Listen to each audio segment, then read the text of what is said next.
Hi,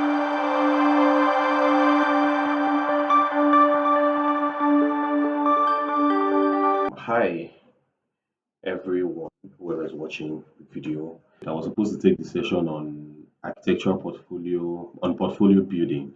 So, my outline, what a portfolio is, why it's important, what should be in a portfolio, some things you need to consider when you're making one, some different ways you can make portfolios. And I have, like I said, some questions and some places where you can find good examples.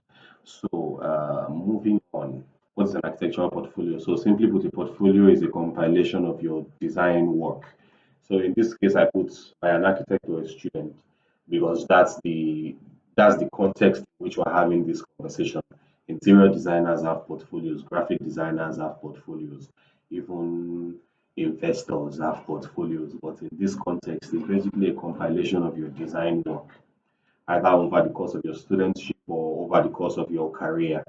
And the reason it's important is because a portfolio is considered an introduction letter for a designer. When you send a portfolio together, when you send a portfolio to a potential employer or client, you are showing them the kind of work that you've done, your skills, your capabilities, your process, and things like that. So that's why a portfolio is important. It speaks to your design style, your design approach, and your experience over the years, the kind of jobs you've done, the kind of design you've worked on. And it's important in that case for you to make a good first impression. That's why your portfolio is important. So when they see your portfolio, they should be able to tell whether you can handle whatever they are going to be throwing at you, how you're going to approach it, and things like that. So that's why your portfolio is important. I really hope the audio on this is good, so I won't have to record again. But yeah, moving on. What should your portfolio contain? So a typical portfolio contains all of these five things. There might be some extra things that you can put if if required. So a cover page. The reason you would assume that, I mean, a cover page is a no-brainer, right? But the reason a cover page is important is because in an ideal situation, I mean, okay, maybe not ideal, but in a normal situation would be one where a company or an employer puts out an offer and people are sending in their portfolios to get a position or to get a job.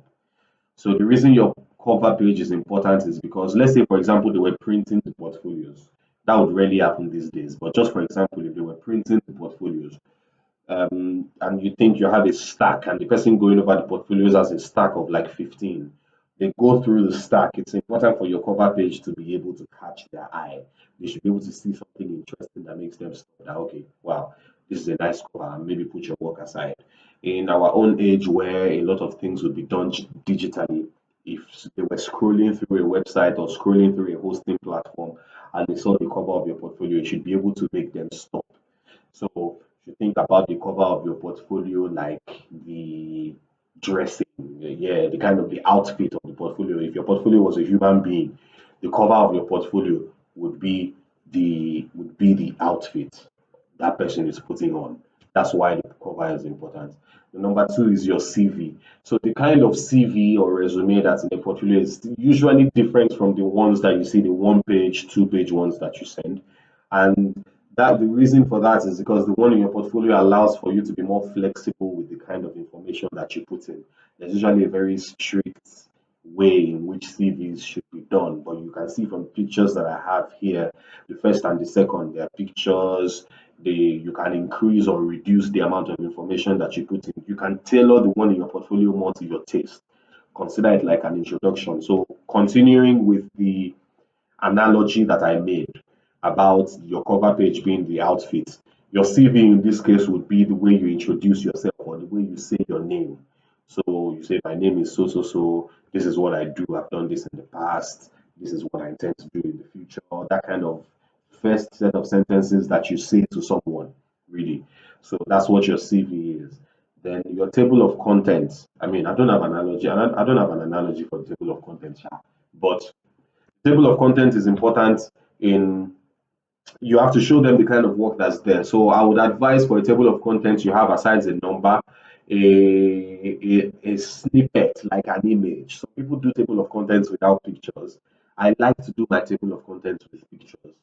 So it gives them an idea of what they're trying to see. So for example, let's say they've shortlisted 20 portfolios and they are going through.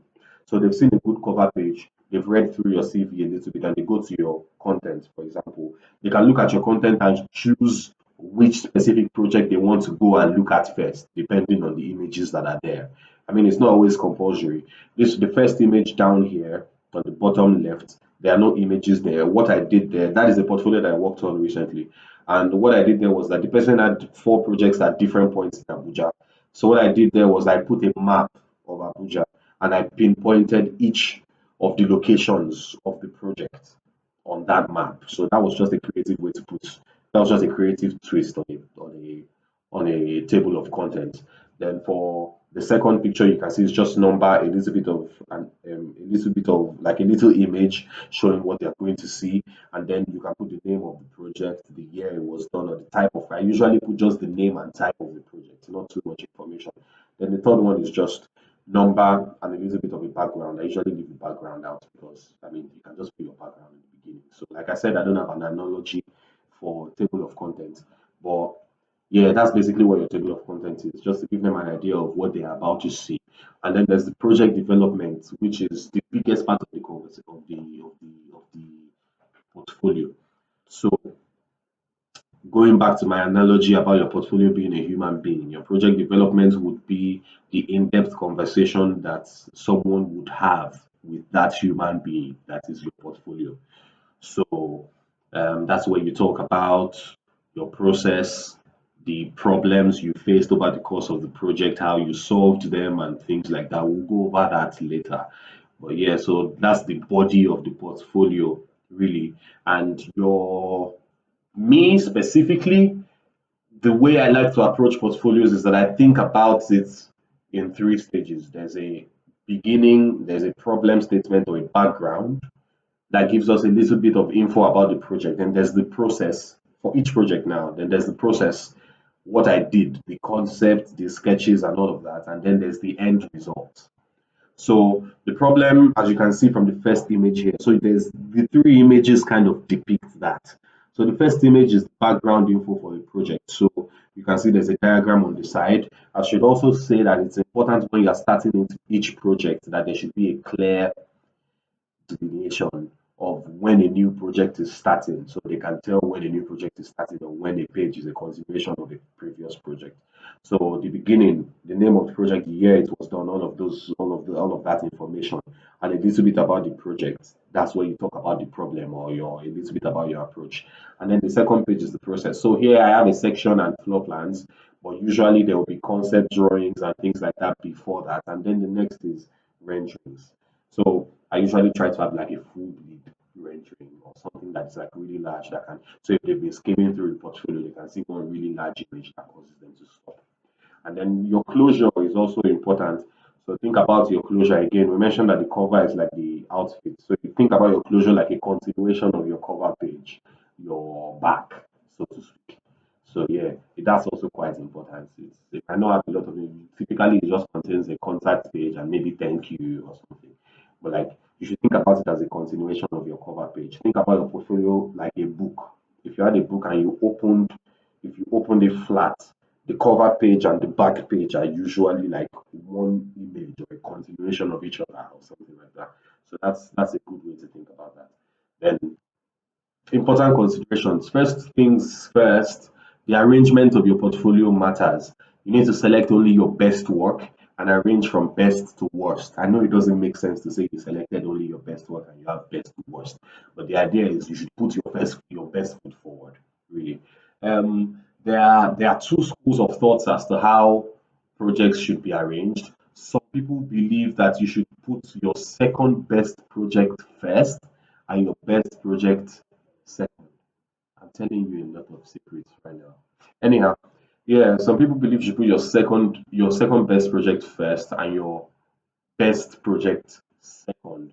And the reason is because your first project should be good enough to make them want to keep reading, and the second project should be like a reward. Okay, you got to the second project, here you go. Then the third project and fourth, like that, like that. But Of course, there's also people that say put your best foot forward. Because to be fair, there's a statistic online that says that most people who go through your portfolio spend only 40 seconds looking at it. And that can be discouraging because you put in a lot of work. But that's why it's important for you to put your best foot forward. You need to arrange your projects in a way that will be easy to read, in a way that if someone wanted to read from the start to the end, they won't be bored. Then your presentation also matters. Quality images and visuals arranged in an orderly manner that is easy to read, easy to flip through, easy to follow through. Keep in mind that people read from top to bottom, left to right. So whatever you are arranging, you should try to maintain that order as much as possible. And the orderliness in your portfolio is the same orderliness that the reader of the portfolio would assume that you take to your work. So if you have a very scattered portfolio, they would assume that you have a very scattered approach to work. I mean, you might say that doesn't make sense, but that's just how the world works. Then show process rather than finished results. This is especially important for students like us. If you are watching and you're not a student, well, it's still important for you to. Your portfolio speaks to the kind of designer you are. You should show your thought process. If you look at all these people on YouTube and they do before and after, they do time lapse videos and all. So it's one thing for you to go to a page. Let's say makeup, for example. It's one thing for you to go to a page and see um, just a bunch of completely made up faces that look pretty. That can be good, but you know that seeing a before and after leaves a lasting impression on you. Seeing a time lapse video of how the different layers of makeup. I don't know why I chose makeup for this example, but yeah, seeing the different how the different layers of makeup come together to see that to give that final result can also be captivating. So you should show your process, especially for us as students that will be applying for jobs. It's important for whoever you are sending your portfolio to see how you handle different project constraints and different problems. So you should capitalize on the specific problems that you solved in your projects. Some people would say put your site plan, put your sketches, put everything. I'm of the opinion that if your site didn't have any specific constraints, if you designed a two-bedroom bungalow on a 36 by 36 meters flat piece of land, that site might not necessarily pose any constraints. But let's say your client, for example, said they wanted a gym the same size as their kitchen or something like that. That's a more important constraint than a flat standard sized site. So you need to show your process and how you attack different problems. Then there's descriptions. Use short, concise sentences and let the drawings do the rest. Let the drawings do the rest of the drawings. Apologies for that. Let the drawings do the rest of the talking. So that's pretty straightforward. Then personalization. Yeah, your portfolio is yours. You can put it together however you like, but it's always important for you to get a perspective from someone else. So you know that your style is still readable, is still acceptable. So choose your colors, choose your arrangements, choose your templates. Do you? It's your portfolio. They need to see your personality shine through to some extent. I worked on a portfolio some months ago, and the person has a lot of interest in sustainable development. They are taking part in a lot of charities and things like that, but they were still architecture related. So I had a green color scheme, which is very unusual for me. I had to do a green color scheme on the CV, on the portfolio, aside the section that had their professional summary. There was another section that had their volunteer information, like the kind of other stuff that they are interested in, which you might not see in a normal CV. So things like that are what I'm talking about when I talk about personalization. Yeah, tools for making portfolios. So these are some tools. There might be a lot more, but these are the ones that I'm conversant with. Conversant to mean that I know them. I don't use all of them. I use Adobe InDesign a lot because it's the industry standard. I found it very easy to learn, and the interface is optimized for publication design. The software is designed for. I mean, the software was made for the design of books, flyers, journals, magazines, things like that. So it's designed for book design, which your portfolio can be categorized under. So and it has a range of capability as well. There's a little bit of photo editing that you can do within InDesign, so you might not have to do Photoshop a lot. The only issues you might have with it is that it might be time consuming, and if you have to learn from scratch, you have to learn about new tools and stuff. But if you're already used to Adobe softwares, then InDesign will be easy for you to pick up. There's also Adobe Photoshop. I personally would not recommend Photoshop because this is not what Photoshop is for. Like I said, it's not optimized for publication design, and it can be time consuming. The file sizes are usually also very large, and Photoshop works with a canvas rather than a page. So InDesign will give you pages. Photoshop, you'd have to create artboards and stuff like that. But I mean, if you're good with Photoshop, if Photoshop is your vibe, of course, go ahead. There's a wide range of capability for the photo editing. There's flexibility with what you can do with all the free transform and layers and things like that. You can do a bunch of stuff with Photoshop, but I usually keep Photoshop for diagrams and editing and stuff like that. But if Photoshop is your vibe, of course, go for it. There's Canva. I'm not a fan of Canva at all. Not because I've used it and I didn't like it, but because I've never used it. But yeah, I know that people like Canva. So if you know how to use Canva, of course, go for it. I know that it's very easy to use and it can be faster. The fact that you can access it from anywhere on your phone, you can edit something, you can change something. I know that that's an advantage as well. And then it's free compared to Photoshop and InDesign that most of us have to commit some kind of fraud to use. So yeah, there's that. Then, to the best of my knowledge, I know that Canva has a limited range of customization as well compared to these other softwares. But of course, I know that there are people that are really good at using Canva. So if Canva is your vibe, like I said for Photoshop, go for it as well.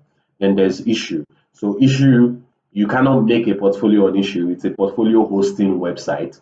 So you put your portfolio on it and so you can send the link to someone and they can read through your portfolio. It creates that graphic of a book opening and all. So it's also the industry standard for portfolio hosting specifically, and the interface is optimized for publication hosting. It's highly saturated, so there's a very little chance that somebody is just going to stumble on your portfolio on Issue because there's a crazy amount of portfolios, a crazy amount of crazy good portfolios on Issue. But of course, it gives you your own customized link that you can send to people. There's WordPress. So WordPress is mainly for web design. If you want to design your own website, there's a free version that you can also use. So it gives you like your own domain name. So it's like you're sending your website to someone, and it allows you to compile a lot of work. It's like a digital archive, basically.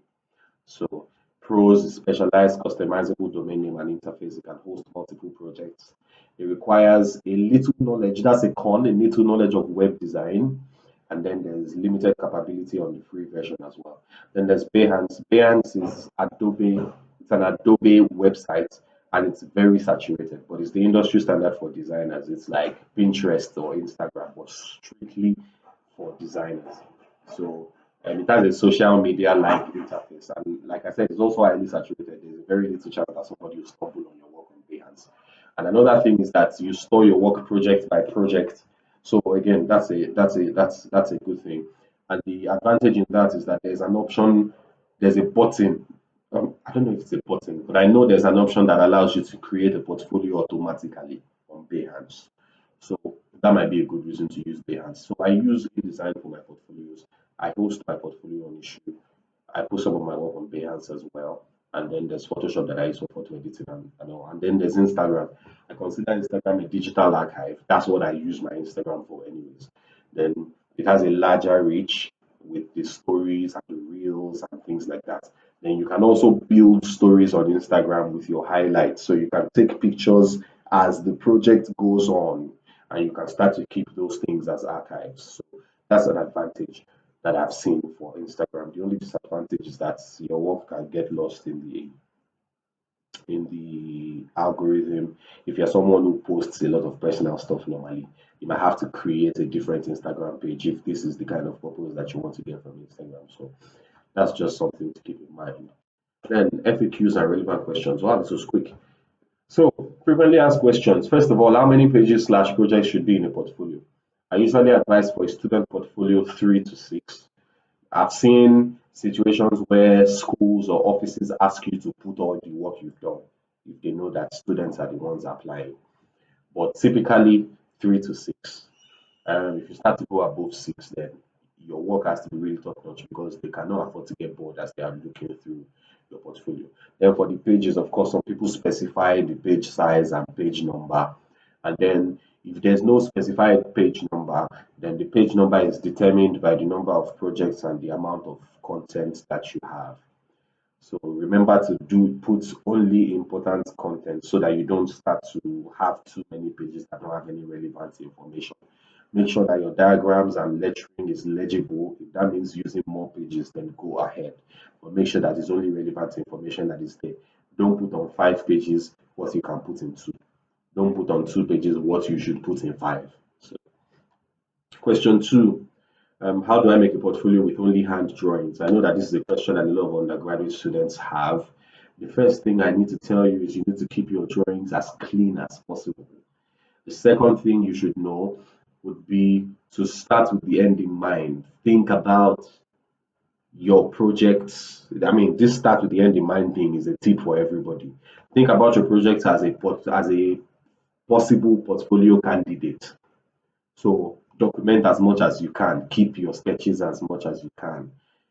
Keep your writings and the things, all those things. Keep them as much as you can so that you can easily pull them whenever you need them. So you can build your modules digitally. This is for the hand drawing guys, but it's advisable to have sketches. So even if you have a lot of digital work, you can have sketches as well. You can do some Photoshop magic to remove background and things like that, and you can have a portfolio looking really good with hand drawings and scale models and things like that. What kind of project should be in a portfolio? In some cases, you can tailor your portfolio to fit a specific kind of job. There are people who, like urban designers, interior designers, if you have different ranges of work and you want to apply to different places. I've also seen people do working drawing portfolios where they put a lot of details and stuff. If you're applying for the job of a detailer or a specific job like that. Then, but for students, the rule of thumb is to show a lot of range. So ideally, over your time in school, you would have worked on different kinds of projects, so institutional, residential, commercial, so show range. But also remember that you shouldn't compromise on quality for the sake of range. If you have a residential project that has more content than an industrial project, use the residential project, except they ask you specifically for industrial stuff. So that's my bit on that. Then can you include works that you didn't do from start to finish? Yes, you can. Competition work is usually very advised because it shows that you can work in a team, which is important in architecture. You should also, whenever you do something like that, you should also reference people or put a role that you played. So if you did the visualization, just put roles played, visualization. You don't necessarily have to put the names of the people that did the other things, but you can do that as well if you need to. Then, if you're using diagrams, renderings that somebody did for you, I wrote it here. If there are any renderings or diagrams in your portfolio that are beyond your skill, you should credit whoever did them. I know that seems like you are giving your opportunity to someone else, but you can see the reader of the portfolio assumes that you did everything except you say otherwise. So some of you might know that I make portfolios for people, and sometimes that involves rendering, sometimes that involves a lot of times it involves making diagrams. And one thing that I try to do is to carry the person through as I make the diagram. I use their concept development and their language to make the diagrams. And I mean, you might call me judgmental for this, but sometimes I tone down the the stylization of the kind of diagrams that I do, depending on my perceived capability of the person that I'm making the portfolio for, just to make sure that there are no issues in the future. Yeah. The relevant resources. I would have loved to show some examples of some portfolios here, but that's going to take a lot of time and you can always find them online. So relevant resources, YouTube channels, show it better and learn upstairs. These two channels, any architecture student that is not following these two channels, dot dot dot. So they have a series, an ongoing series where they review portfolios. You can go there to see some really good portfolios. Then they have trainings on how to do covers and how to do content pages and how to do different parts of the portfolio. There's tutorials on InDesign. I think Learn Upstairs as a course on InDesign for architects for portfolio making specifically. So that's a course that you can check out as well. But they have free videos and all. And there's hosting platforms, Behance, Issue, Pinterest. Just search for portfolio and on any of those platforms, and you see some really good portfolios. Then there's Instagram pages, ID Portfolio Maker. That translates to the interior design portfolio maker. They have a lot of portfolios for interior design portfolios, and Aki Portfolio Maker architecture. Same portfolio is someone similar to me, or I mean, they are not similar to me in any way. It's someone I'm looking up to. They're not Nigerians. They make portfolios for people, so they post a lot of their portfolios as well. And then there's Portfolio Mentor. They put tips, different ways to make portfolios, different kinds of diagrams to include in portfolios, and things like that. So that's those are some relevant resources for you. The images that I have up here, I try to use as much of my own images as possible. So the first two for the cover page are mine, the third for the CV.